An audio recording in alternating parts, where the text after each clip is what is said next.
Good morning mga ka-farmer. Muli, nandito tayo ulit sa farm. So magtatanim ulit tayo ng dwarf. Ito yung galing naman sa bahay. Dinisplay ito doon. Doon na rin lumaki. Sabi ko wala pa namang namimili. Tanim muna natin. So ayan, pull out natin. At akutin din nila yan doon sa may sa mismong area na pagtaniman. Ayan, malalaki na po. Yan talaga yung stage na pangtanim. Yung tanim niyan kiloy hanggang dito. Ayan, nakabaon pati yung Ayan kasi hindi na kayang patayan ng ana yan. Minsan kasi nagtanim tayo ng yung tawag dito, yung medyo maliit, ay kinakain ng ana yan ng Pero dati nag-survive naman yung tinanim natin. Basta maglagay lang ng asin, hindi nalalapit yung anay doon.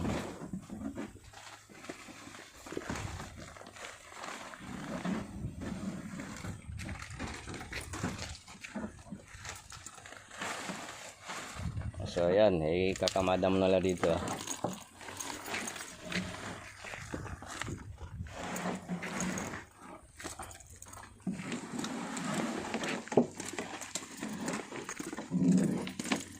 Kailangan kilo, mayarin niyo mamaya yan ha. Kasi nanakawin yan dyan.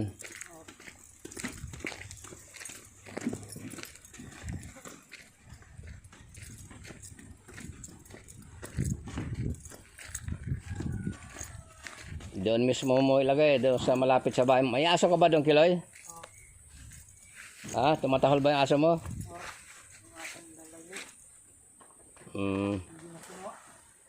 Ay, hindi na uwi yan doon. Hindi ba sila nagpunta dyan itong Sabihin mo sa akin ha, kung magpunta sila dyan. Baka kung ano-ano na naman kukunin.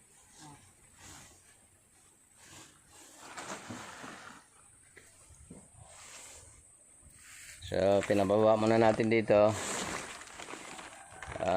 Pagkatapos akutin na puli nila doon sa akutin na nila yan doon sa area kung saan tayo magtatanim.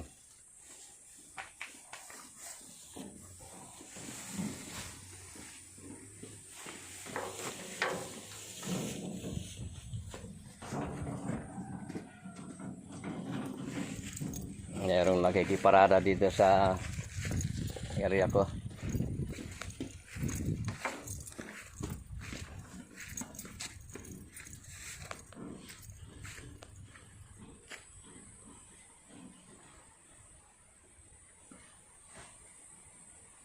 So, tingnan natin sandali yung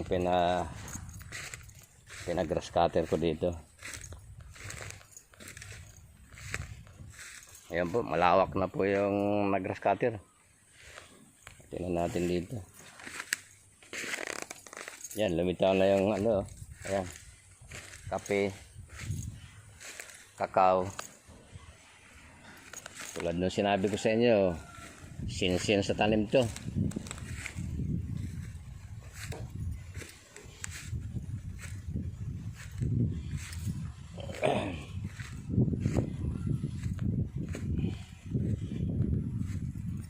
Ayan kape, meron ding alternate na nyog yan. Ayan, kape, kakao.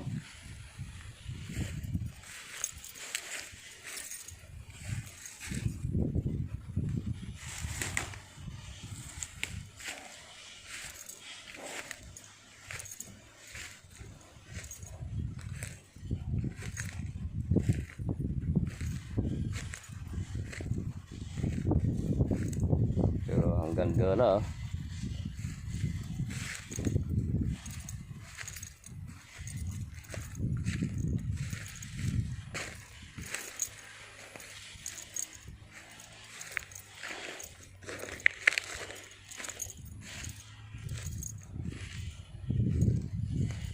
meron tayong konting gulpo na sagingan dito.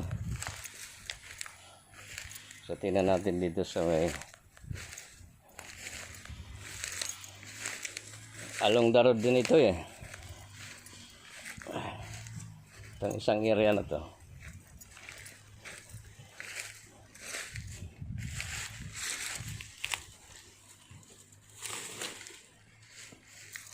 Yan po. Daan yan. Tinan yung avocado. Malaki na oh. Eh, merong nyug doon.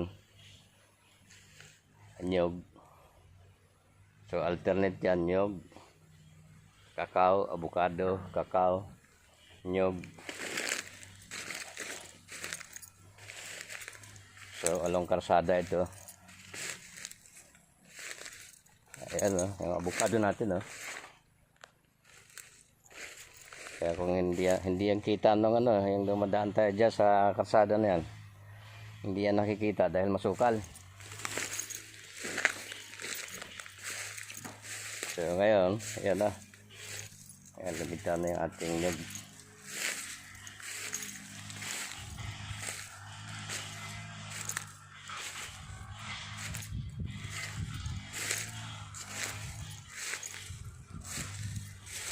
Tingnan natin dito sa pataas.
Ayan, meron tayong nyug.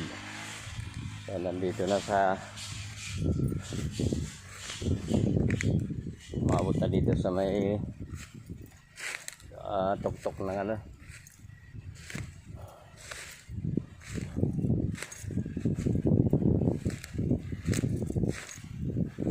Ayan yung grass cutter natin.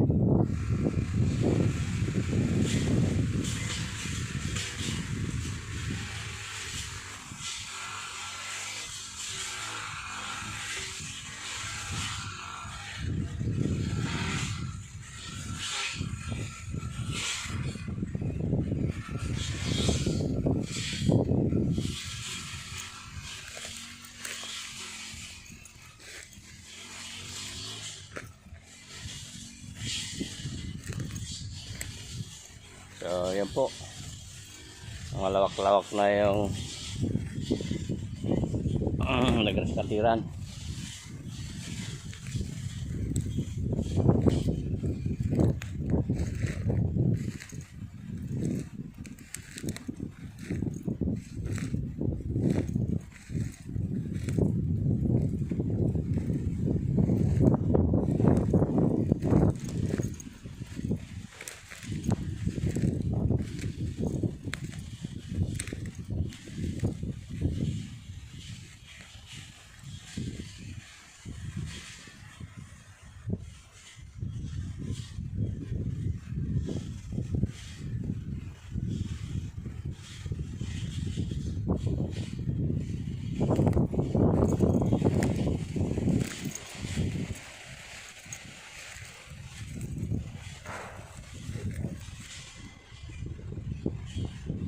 Yan, lumitaw na yung mga tanim natin dyan sa baba.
Bilis po talaga pagka grass cutter.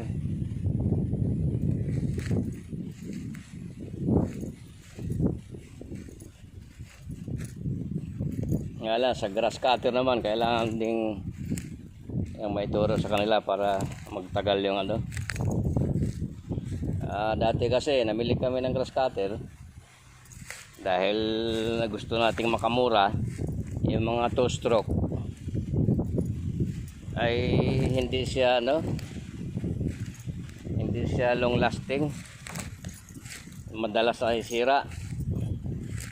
So yung mga binili natin ngayon, mga ano na yan, mga 4-stroke.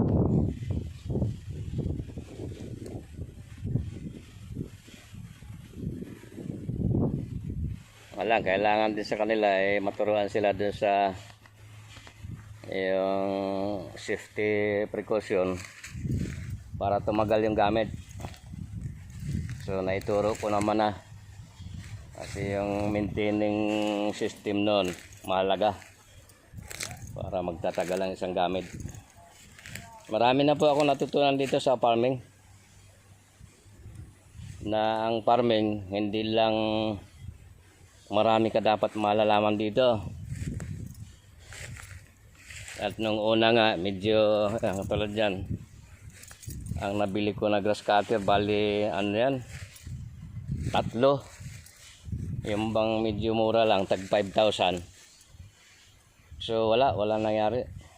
Naging sirain, sakit sa ulo pagdating sa operasyon, bigla na lang bibigay yung spark plug, kung ano-ano. Ang lakas pa sa gasolina, kaya medyo sa aspetong ganyan kailangan din talaga mayroon na tayong kaalaman tungkol dyan. Yung 4-stroke nakita ko maganda yung operasyon niya. Kailangan lang tuwing mauubos yung isang karga na gasolina, sabay na rin yun, magsalin ka ng gasolina, lagay na rin ng langis. Saka yung pag-aalaga doon ng grasa doon sa may bungo ng granahe niya, dapat palagi din yun. So ganun, nakuha na natin yung system noon, kaya binabahagi ko sa inyo. Doon lang sa mga hindi pa nakakaalam, yung mga newly mag-start ng farming.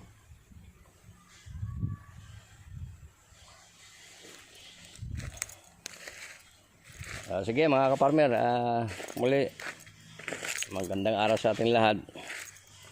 At yung support po sana sa channel ko na to. At maraming salamat sa atin. God bless po sa ating lahat.